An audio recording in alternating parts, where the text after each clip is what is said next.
खुलुमबाय। बाथौ मिसाराव दिनै मोनसे सावरायनाय हाबाफारि लानाय जादों। बे हाबाफारियानो जाबाय आथिखालाव लाइमोन समाजनि थासारिखौ लानानै जों सानैसो आलासि लिंना लाबोदों सावरायगिरि बायदियै आरो सावरायगिरि बिथांमोनखौ जोङो गिबियावनो बरायनानै सानबाय। गिबियावनो जोंजों दङ खगेन बर' बिथां, लोगोसे जोंनि हाबाफारि दङ प्रियंका बसुमतारी, लोगोसे उदालगुरि जिल्ला दुलाराय बाथौ गौथुम लाइमोन आफादनि मांगोन आफादगिरि रजेन दैमारि बिथां। बाथौ बिबुंसार नायगिरि नोंथांमोननिसिम बयनिसिमबो आंनि गोसो गोरबोनि अनसायनायखौ बावहरग्रोनाय थाबाय। दा बे समाव जोंहा बाथौ बिबुंसारनि मिडिएटर बिथांमोना आंनियाव सोंदों जे उदालगुरि जिल्ला दुलाराय बाथौ गौथुम लाइमोन आफादनि फैबाय थानाय 30थि बोसोरसालिया सावराय जथुम बे हाबाफारिनि सायाव नोंथांमोना सोंनानै आं बेखौनो बुंनो सानगोन। जोंहा बे हाबाफारिया फैयै फैयै दिनै खुंबोयै 30थि बे हाबाफारियाव बैसोआव आगान सुरफैबाय। बे हाबाफारिनि गेजेरजों जों माखासे लाइमोनफोरखौ जा धोरोमनि दिगाव बोरै थांनांगौ एबा जों बबे दिगसिम थांब्ला माखासे जोंनि आखल आखु दानाय, जोंनि फरायनाय थिनाय, माखासे गियान आरजिनायनि सायाव बेनि सायाव जोङो माखासे ट्रेनिं सिस्टेमै बेयाव खुंफुंनाय जायो। आरो लोगोसेयै जों बेयाव माखासे जाफुंसार बेक्तिफोरखौ लाबोनानै जायखौ जोङो अलंबार दांनो हास्थायनाय बे हाबाफारियाव जोङो बिथांमोना माबायदिहै बे बेसेबांखिनि जाफुंसारनो हादों बिनि सायाव जोङो मोगा मोगि लानाय जायो। बेयावनो जोङो माखासे बेक्तिफोरखौ जोङो थि खालामना होनो हायो जायनि जाहोनाव माखासे जाखांफुनाय फरायसुला फरायसुलि बिथांमोना बे अलंबार दांनो हास्थायनाय बे हाबाफारिनि सायावनो गोबां मुखुब जानानै एबा जाफुंसार जानायबो जोंनि गेजेराव जों नुनो मोन्दों। आं बेखौ खावलायनो सानदों। आरो लोगोसे आं बेखौनो खावलायगोन, फैबाय थानाय 30थि बोसोरसालिया जथुम्मायाव जोंहा जोंनि उदालगुरि जिल्ला दुलाराय बाथौ गौथुमनि बेन्दोङाव 22 बियाब दङ। बे 22 बियाबनिफ्राय जोङो गासै बियाबनिफ्रायबो जोंनि गेजेराव बाहागो लाफैगोन, बेखौ जों खावलायहरफानाय थाबाय। आरो बेनि अनगायैबो जोंनि गेजेराव माखासे बोसोनगिरि एबा आर'जनि दिगाव, आध्यात्मिक दिगाव जोङो माखासे बोसोनगिरि बिथांमोनखौ थि खालामजोबदों। बिथांमोननि बोसोनजों जोंनि लाइमोनफोरनि जिउ राहा लामा दानाय एबा धोरोमनि दिगाव बोरै खारनांगौ बेफोरनि सायाव जोंनि बोसोनफोरखौ खोनासंनो मोनगोन, आं बेखौनो फोरमायनाय थाबाय। खगेन बर' बिथांनिसिम थों गोथों बाथ्रा मोनसे लुबैदों। दायो उदालगुरि जिल्ला दुलाराय बाथौ गौथुमनि 30थि खुंगा लाइमोन सावराय जथुमा गस्ला बियाब दुलाराय बाथौ गौथुमनि बड'सा नोगोराव साननैनि हाबाफारिजों खुंनो लागासिनो दङ।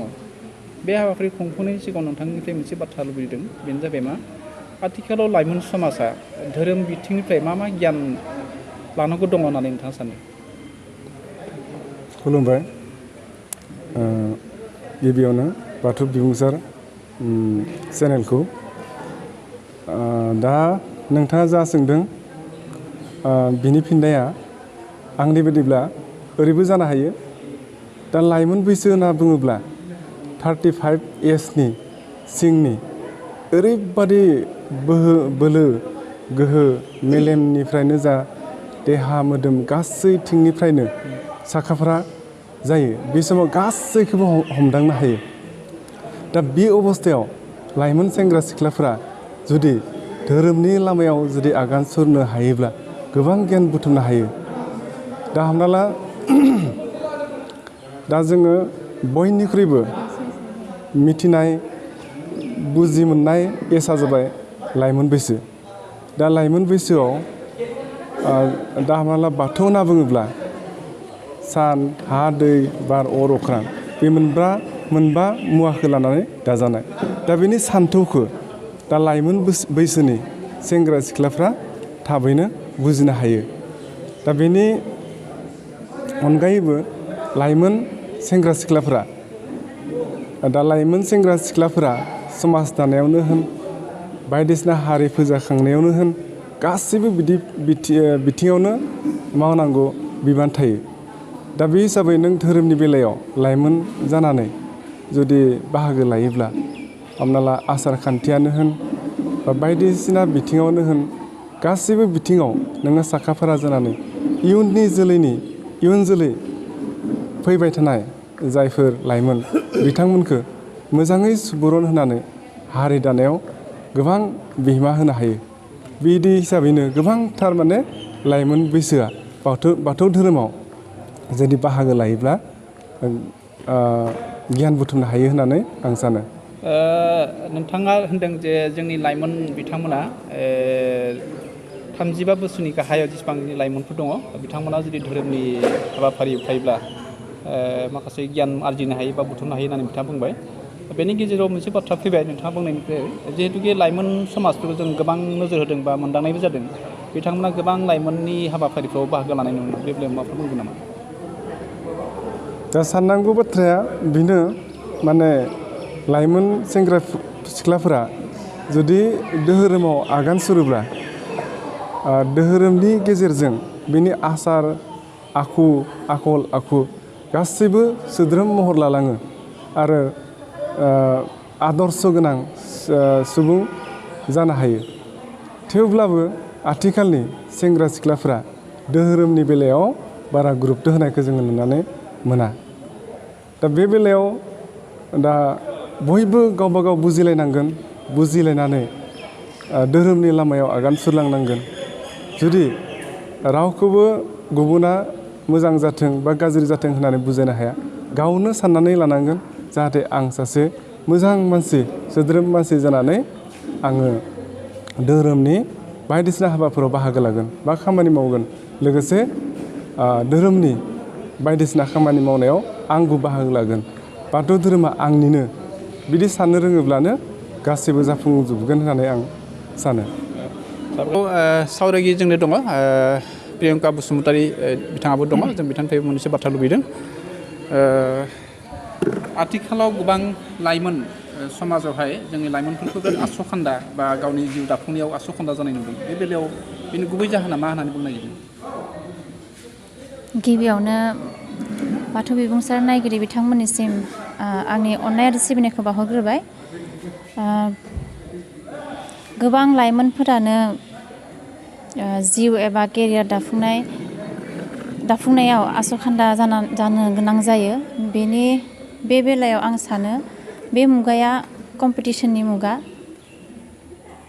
बे मुगायाव केरियार दाफुंनायल' नङा, साफ्रोमबो बिथिङानो गोरलै नंला।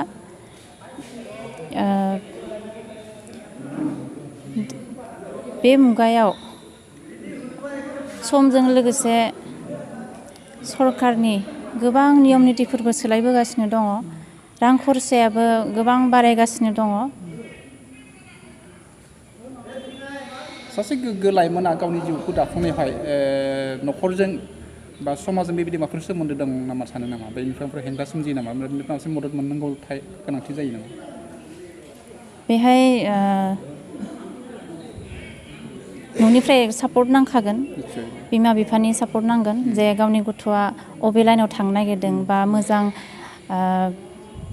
लाइनाव इन्टारेस्ट दंबा बे इन्टारेस्टखौ बिमा बिफानिफ्राय बे लाइनाव थांनो गोबां सापर्ट नांगौ जायो। आरो केरियार दानाय बुङोब्ला सासे लाइमोना फरायनानै पास खालामबाल' जानाय नंला, दा मोजां पार्सेन्टेज लानानै पास खालामनो नाजानांगोन। दायो गोबां BA MA खालामनाय लाइमोनफोर दं, नाथाय मोजां पार्सेन्टेज लानायनि गेजेरावसो कम्पिटिसना जाना फैदोंसै। आरो सासे लाइमोना गाव मा मावनो नागिरदों बा गाव मा लाइनाव थांनो नागिरदों बा बे लाइनखौ लानायनिफ्राय इयुनावहा बेहा माबाफोर मुलाम्फा जागोन ना जाया बिनि बागै मोजांहै मिथिना लानाया मोजां, बा बेखौ लानो बेसेबां खरसा जागोन बेखौ मिथिनांगौ। बिदि मिथिनानै लायोबा गावनि केरियार दाफुंनायावहा मदद जागोन होननानै आं सानो। आरो जोंनि गामि ओनसोलाव गासिबो नङा, फ्राय बिमा बिफायानो लेखा गोरों नङा, जे मा फरायबा मा जायो बेखौ बांसिनानो मिथिया। बेखायनो लाइमोनफोरा गावनो आवगायबोनानै गाव मिथियाबाबो सोरनोबा सोंनानैबाबो एबा फनाव सार्च खालामनानैबाबो मिथिना लानाया मोजां, जे मा लाइनाव थांबा मा फरायनांगौ बेखौ मिथिना लानांगौ। आरो आं सानो गावनि सायावबो फोथायनाय थानांगोन, जे गाव मावनो लानाय खामानिखौ गाव मावफुंनो हागोन ना हाया, गावनि सायाव गोख्रों फोथायनाय थानांगोन। जे गाव मोनसे लाइनाव थांनो नागिरदों, बेनि थाखाय मा कर्स लागोन, बे कर्सखौ जे बे पास खालामबानो जानाय नङा, मोजां पार्सेन्ट लानानै जे पास खालामनो हागोन ना हाया, मोजां पार्सेन्ट लाबोनो हागोन ना हाया, बे कर्सखौ कमप्लिट खालामनो हागोन ना हाया, गावनि सायाव मोनसे गोख्रों फोथायनाय थानांगोन। आरो गोबां खस्थ' खालामनांगोन। मोनसे बाथ्राखौ नोजोर होनाय जादों गोबां जोंनि लाइमोनफ्रा साख्रिनि अनगायैबो जेनेबा स्किल डेभेलपमेन्ट जुदि खामानि मावनाय जायोब्ला स्किल डेभेलपमेन्ट होनाय माखासे इन्डास्ट्रि लाइनाव खारनो हायो माखासे टेक्न'लजि कम्पिउटारनि बेलायावबो खारनो हायो गोबां स्किल डेभेलपमेन्टनि आखाइ होयोब्ला बेबायदिबो लाइमोनफ्रा जौगानो हायो बे बेलायाव माफोर बुंगोन नामा? निस्सय हायो होननानै आं सानो जों गभर्नमेन्टनि साख्रिखौल' नेबाय थाबा जाया जों माबा मावनानैथ' जाथारनांगोन बेनि थाखाय जों गोबां दायो बहुद ओंखारदों जे प्राइभेटआवहा जों माखासे मावनो हायो बा जिकुनु कर्स लानानैबो जों प्राइभेट जबाव हाबनानै दिहुननो हायो लानानै बेबायदिनो जों जिकुनु गभर्नमेन्टखौल' नेबाय थानाङा आरो जों समखौ होसोनांगोन दायो आं जोबथायाव आरोबाव बुंनो सानो बे जुगा कम्पिटिसननि जुग जों समजों लोगोसे खारफानांगोन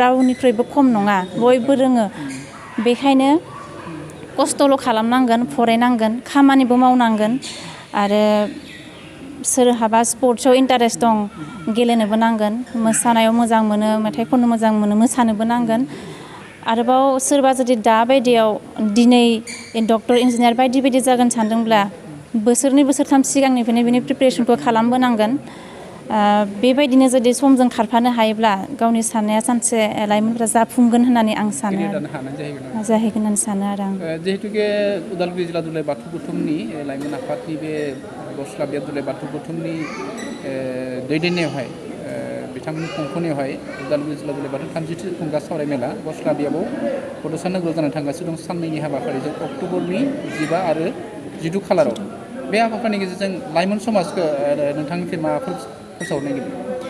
आं खावलायनो सानदों आंथिंनिफ्राय बरसला बियाब 30थि 15 आरो 16 आव लाइमोन आफाद जानो फैगासिनो दङ बेयावहाय आं गासै लाइमोनफोरखौबो बाहागो लानो बयखौबो जाहाथे गासिबो लैहोर फैनानै हेफाजाब होगोन होननानै आं बयखौबो खावलायबाय। नोंथाङा हयथ' खोनादों जे उदालगुरि जिल्ला दुलाराय बाथौ गौथुमनि मोनसे बिराद मख'जाथाव हाबाफारि होननानै बयबो हयथ' बुंदों अलंबार दांनो हास्थायनाय बे अलंबार दांनो हास्थायनाय हाबाफारिनि सायाव माबाफोर बुंनो गोनां दं नामा? जे अलंबार दानो माने जोंनि लाइमोन समाजखौ बोरै अलंबार दानो हायो गावखौ दाफुंनो हायो बेखौ दाफुंनो थाखाय केरियारफोर मोननो थाखाय बेबायदि मोनसे अलंबार दांनो हास्थायनायनि मोनसे सिमां बे सिमांखौ बे हाबाफारिनि गेजेरजों लाइमोनफोरनो फोरसावनाय जायो बे बेलायाव अलंबार दांनो हास्थायनाय हाबाफारिनि गेजेरजों जोंनि लाइमोनफोरखौ थानो थाखाय खावलायदों नामा? बेहाय आं गासिबो बाहागो लाफैनांगौ जे बेहाय प्रग्रामनि गेजेरजों गोबां खोथा जों मिथिनो मोनो बेखायनो आं बयखौबो फैनानै बेयाव बाहागो लानानै बिनिफ्राय माबा नङा माबा मोनसे सोलोंलांनो थाखाय आं बेखौनो खावलायबाय। नोंथाङा मोनसे बाथ्रा बुंदोंमोन जे जोंनि लाइमोन समाजा बैसोजों गोबां बाथ्रा थायो आरो बैसोनि समावनो खामानि मावनो हायो नोंथाङा बुंदों बेयाव उदालगुरि जिल्ला लाइमोन आफादनि जिथु 30थि खुंगा सावरायमेल जुथुमा बस्ला बियाद दुलाराय बाथौ गौथुमनि खुंफुंनायावहाय साननैनि हाबाफारिजों जिथु जानो फैगासिनो दं बे हाबाफारिनि गेजेरावहा जोंनि लाइमोन बिथांमोनखौ हाबाफारिनि गेजेरजों माबायदि खालामनो सानदों? जाहाथे बयबो लाइमोनफोरा लैहोर फैनानै बे उदालगुरि जिल्ला लाइमोन आफादनि जा खुंगा 30थि बोसोरसालि जथुमा बे हाबाफारियाव लैहोर फैनानै बाहागो लानानै गावनि माहारिनि जा हारिमु बा धोरोमनि बेलायाव जाहाथे गियान आरजिनानै जोंनि बाथौ धोरोमखौ जाहाथे बिश्व दरबारावहा मोनहैनायाव बयबो थुलुंगा होफैयो बेनि थाखायनो गासिबो लाइमोन सेंग्रा सिख्लाफोरा लैहोर फैनानै बाहागो लाफैनानै हाबाफारिफोरखौ जाफुंसार होफैनो थाखाय खावलायनाय जाबाय।